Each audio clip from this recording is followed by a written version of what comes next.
हाँ, मैंने use call किया, वो अभी फोन पे है। हाँ सुन रही हूँ, क्या हुआ? वो बता रहा था कि पीछे से एक आदमी आया। पीछे से क्या किया उसने? उसने बार किया और उस औरत ने सुन लिया। एपिसोड 1020 की शुरुआत घर के तनाव भरे माहौल से होती है।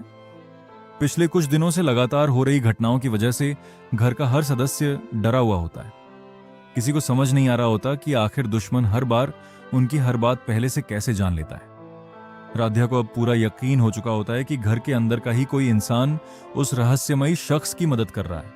वो गुस्से में सबके सामने कहती है कि अब किसी पर भरोसा नहीं किया जा सकता। उसकी बात सुनकर घर के लोग हैरान रह जाते हैं।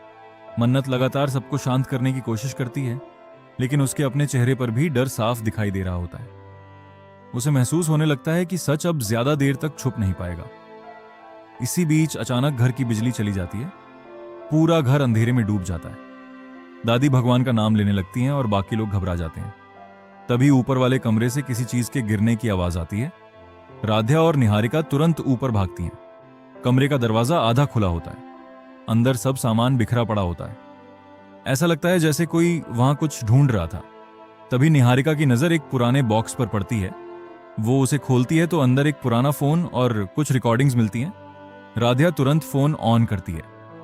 रिकॉर्डिंग में किसी की आवाज सुनाई देती है जो कह रही होती है कि इस परिवार का सबसे बड़ा राज कभी बाहर नहीं आना चाहिए, वरना सब खत्म हो जाएगा। ये सुनकर दोनों एक दूसरे की तरफ देखने लगती हैं।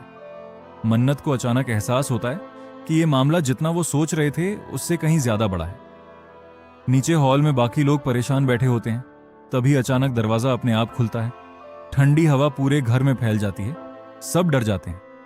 राधिया नीचे आती है और सबको रिकॉर्डिंग के बारे में बताती है।